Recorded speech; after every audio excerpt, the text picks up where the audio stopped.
And now, live at 10. අයිබෝවන් ගෙවුණු දවසේදීත් පුවත්ලව උණුසුම් කරමින් සුවිශේෂී සිදුවීම් රසක්ම අපිට වාර්තා වුණා. මේ ඒ සියල්ල විමසා බලන live at 10. කොළඹ වරායේ වෘත්තීය සමිති නියෝජිතයින් අද ජනාධිපතිතුමා හමු වුණා. ඒ නැගෙනහිර ජැටිය සම්බන්ධයෙන් සාකච්ඡාවකට. එහිදී ජනාධිපතිතුමා අවධාරණය කළේ කොළඹ වරායේ නැගෙනහිර පර්යන්තය විකිණීම හෝ බදු දීමක් සිදු නොකරන බවයි.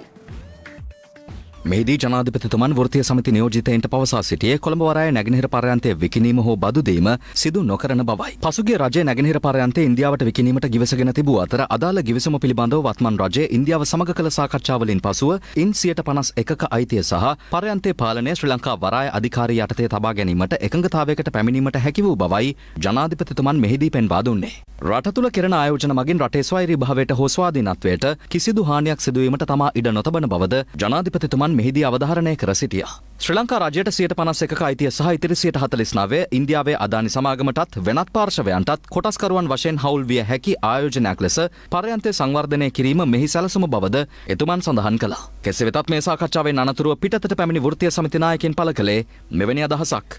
සාකච්ඡාව අසාර්ථකයි. සාකච්ඡාවේදී ජනාධිපතිතුමාගේ ස්ථාවරය බවට පත් වෙලා තිබුණේ 51%ක් වරාය අධිකාරිය යටතේ 49%ක් පෞද්ගලික අංශය යටතේ තමයි මේ පර්යන්තය ඉදිරියට කටයුතු කිරීමේ රජයේ ස්ථාවරය බවට විය යුත්තේ කියන කාරණේ මේ නැගෙනහිර පර්යන්තය පිළිබඳව අවසන් තීන්දුවකට එන එක නවත්ත ගන්න අර කැබිනට් අපොයින්ටඩ් කමිටියත් එක්ක අපිට සාකච්ඡාවක් දෙන්න. එතකන් අපි ඉල්ලීමක් කරා මේ නැගෙනහිර පර්යන්තය සම්බන්ධ කරන සියලු කටයුතු తాවකාලිකව නවත්තන්න කියලා. ජනාධිපතිතුමා උපදෙස් දුන පැහැදිලිවම ඒක తాවකාලිකව නවත්තන්න. හිටපු පාර්ලිමේන්තු මන්ත්‍රී ජෝෂප් පරරාජසිංහම් ඝාතන සිද්ධියට අදාළ චෝදනාවලින් වර්තමාන පාර්ලිමේන්තු මන්ත්‍රී සිවනේෂතුරේ චන්ද්‍රකාන්ත් හෙවත් පිල්ලයන්ට අද නිදහස ලැබුණා. ඒ අදාළ නඩුව තවදුරටත් පවත්වාගෙන යාමේ අදහසක් නොමැති බව නීතිපති දෙපාර්තමේන්තුව කළ දැනුම් දීමකට අනුව මඩකලපුව මහේස්ත්‍රාත්වරයා අද එම නඩු කටයුත්ත අවසන් කිරීමත් සමගයි. දෙමළ ජාතික සන්ධානයේ හිටපු පාර්ලිමේන්තු මන්ත්‍රී ජෝසප් පරරාජසිංහම් මඩකලපුවේ දේවස්ථානයකදී වෙඩි තබා ඝාතනය කෙරුණේ 2005 වසරේ දෙසැම්බර් මාස 25 වෙනිදායි. LTT සංවිධානය දෙකට බෙදී නැගෙනහිර පළාතේ වැඩි බලයක් කරුණා පිල්ලයන් පාර්ශවය සතුව පැවති අවස්ථාවේදී.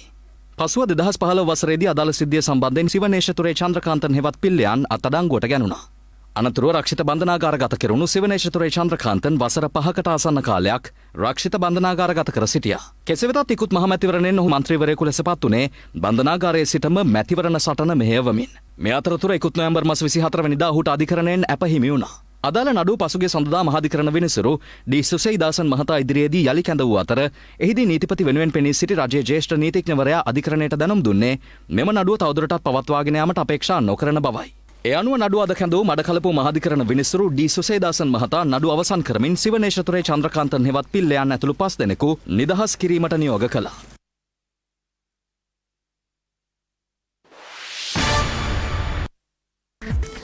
අධිකරණයට අපහාස කිරීමේ චෝදනාව මත වසර 4ක සිරදඬුවම් නියම වුණු රංජන් රාමනායක මහතාගේ ප්‍රජා අයිතිවාසිකම් සහ ඡන්දය ප්‍රකාශ කිරීමේ අයිතිය වසර 7ක් දක්වා හිමි වන බව නීතිවේදීන් අද පෙන්වා දුන්නා. කොහොම වුණත් මාස 6කට කලින් රංජන්ට එළියට එන්න ලැබුණොත් මේ තත්ත්වය බලපාන්නේ නැහැ කියලයි මැතිවරණ කොමිසමේ සභාපතිතුමා ප්‍රකාශ කළේ. රංජන් රාමනායක මහතාට ලබා දුන් නඩු තීන්දුවත් සමග ඔහුගේ මන්ත්‍රී ධුරයට කුමක් සිදු වෙයිද? ආණ්ඩුක්‍රම ව්‍යවස්ථාවේම කියනවා එවැනි අධිකරණයකින් වරදකරු වන තැනැත්තෙකුට විරුද්ධව දඬුවමක් නියම කිරීමෙන් පසුව ඔහුට ඒ තියෙන මන්ත්‍රී ධූරය අහෝසි වෙනවා. රංජන් රාමනායක මහතාට සිය මන්ත්‍රී ධූරය අහිමි වුවොත් ඊළඟට සුදුසුකම් ලබා තිබෙන්නේ හිටපු මන්ත්‍රී අජිත් මාන්නම් පෙරම මහතායි. ඉදිරියේදී ඔහුට යම් සහනයක් ලැබෙනවා නම් ලැබිය හැකිවන්නේ ජනාධිපතිතුමා විසින් ඔහුට මේ සියලු ක්‍රියාවලියෙන් ඔහුව මුදා හැරීමේ සමාවක් ලබා දුන්නොත් පමණයි. මේ අතර රංජන් රාමනායක මහතාට දඬුවම් පැනවීම සම්බන්ධයෙන් දේශපාලඥයින් මෙලෙස අදහස් පළ කළා. මන්ත්‍රී ධූරය අහෝසි වෙනවද නැද්ද කියන එක පිළිබඳව නීතිමය තර්ක දැන් වෙනකොට පැන නැගිලා තියෙනවා. මම නම් කනගාටු වෙනවා. කවුරුත් හිර යනවා දකින්න අකමැති පුද්ගලෙක් මම. එතුමා අපි දැක්ක හිනහ වෙලා බොහොම සතුටින් තමයි ගියේ. අපිත් ඔය මෛත්‍රීපාල සිරිසේනලා බලහත්කාරයෙන් දැම්මනේ හිරේ. ඒකේ තියෙන රඟේ මොනවද කියලා අපි දවස් දෙක තුනකට හරි ගියාම අපි දැක්කා. ඉතින් මෛත්‍රීපාල සිරිසේන මහත්තයා මම හිතන්නේ යන්න සූදානම් වෙන එක හොඳයි කියලා අපි මේ වෙලාවේ විශේෂයෙන්ම මතක් කරනවා. එංගලන්ත ක්‍රිකට් කණ්ඩායමත් එක්ක ලංකාවට බ්‍රිතාන්‍යයේ නව කොවිඩ් ප්‍රභේදයක් ඇවිත්. මේ විදිහට නව කොවිඩ් ප්‍රභේදය ආසාදනය වෙලා තියෙන්නේ මොයින් අලිට. කලින්ම කොවිඩ් වෛරසය වැළඳිලා තියෙන බවට තහවුරු වෙලා තිබුණත් මොවින් අලිට වැළඳිලා තියෙන්නේ නව ප්‍රභේදය බව හඳුනා ගැනීමත් එක්ක ඔහුගේ නිරෝධායන කාලය තවත් දීර්ඝ වුණා.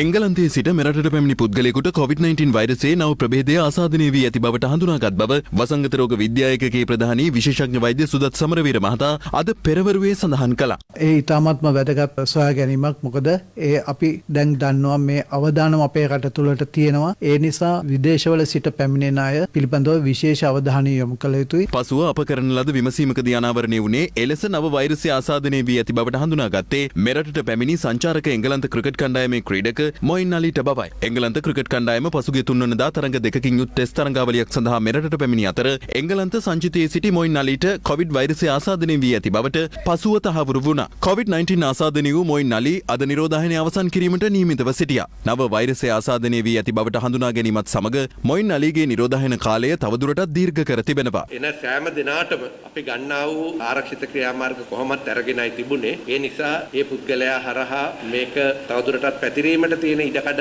ආරම්භයේ සිටම වළක්වලායි තිබුණේ. ඒ නිසා මම හිතනවා ඒ සම්බන්ධයෙන් අපිට විශේෂයෙන් චකිතයක් ඇති කර ගැනීමට තරම් අවශ්‍ය වෙන එකක් නෑ. මේ අතර අදත් COVID-19 ආසාදනය වූ රෝගීන් 692 දෙනෙකු මෙරටින් හඳුනාගත්තා. ඒ අනුව මෙරටින් වාර්තා වන සමස්ත ආසාදිතයින් සංඛ්‍යාව 50229ක් දක්වා ඉහළ ගියා.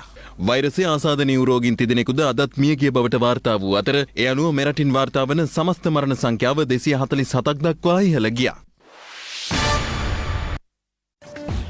COVID-19 වෛරසයේ ශීඝ්‍ර ව්‍යාප්තිය නිසා ඇමරිකාවේ සිදුව ඇති මරණ ප්‍රතිශතය දෙගුණයකින් ඉහළ ගොස් ඇති බව එරට සෞඛ්‍ය විශේෂඥයින් පවසනවා.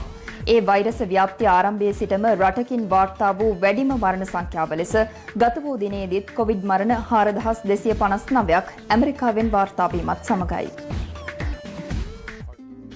ගත වූ දිනේදී ඇමරිකාවෙන් තවත් කොවිඩ් මරණ 4259ක් වාර්තා වූයේ එරට වෛරසය නිසා සිදු වූ සමස්ත මරණ සංඛ්‍යාව 3,89,621ක් තෙක් ඉහළ නංවමින් බිලියන 9කට අධික ඇමරිකානු වැසියන්ට කොවිඩ් එන්නත ලබා දී ඇති පසුබිමක වෛරස ව්‍යාප්තිය ආරම්භයේ සිටම සිදු වූ වැඩිම මරණ සංඛ්‍යාව ඇමරිකාවෙන් ඊයේ වාර්තා වීම විශේෂත්වයක්. මේ තත්ත්වයත් සමග ලොස් ඇන්ජලිස්හි මෘත ශරීරාගාර පුළුල් කිරීමටත් පියවරගෙන තිබුණේ මෙලෙසින්. මේ වන විටත් බ්‍රිතාන්‍යයෙන් හඳුනා ගැනුණු COVID-19 වෛරසයේ නව ප්‍රභේදය රටවල් 50කින් වාර්තා වී තිබෙනවා. එම වෛරසයේ තවත් විකෘති වූ ප්‍රභේදයක් දකුණු අප්‍රිකාවෙන්ද හඳුනා ගැනුණු අතර එම වෛරසයේද රටවල් 20කින් පමණ මේ වන විට වාර්තා වී ඇති බවයි විදේශ මාධ්‍ය පවසන්නේ. එම වෛරසයේ බලපෑම නිසා දැනට පවතින කොවිඩ් එන්නත්වල ඵලදායීතාව අවම කරනු ඇති බවයි විශේෂඥයින් මත පළ කරන්නේ.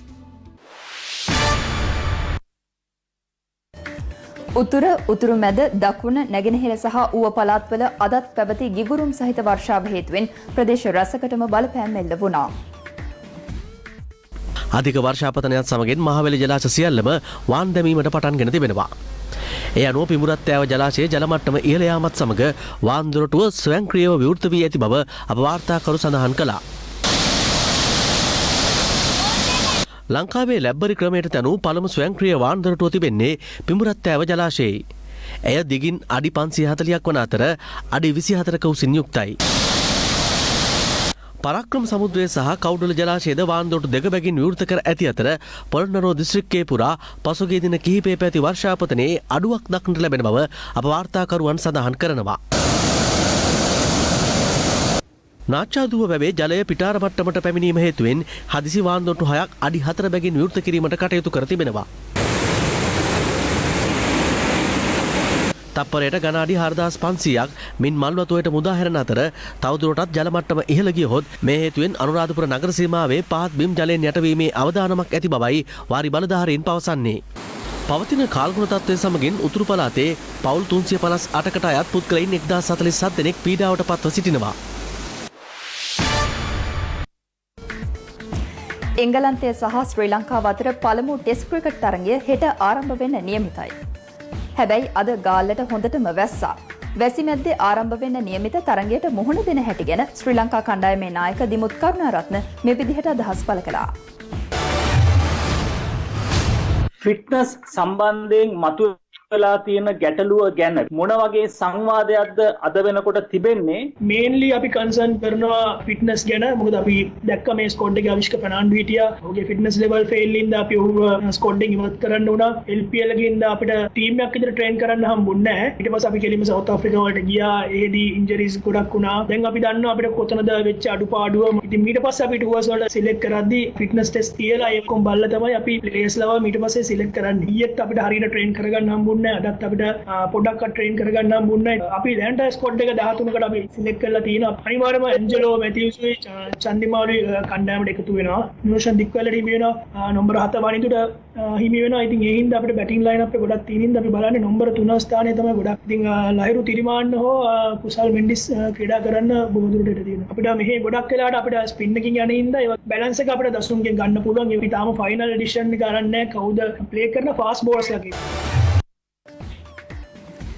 මේ තමයි අද දවස උණුසුම් කළ පුවත්. ඒ සමගින් අපි අදට ඔබෙන් සමුගන්නවා. ඔබට සුබ රාත්‍රියක්.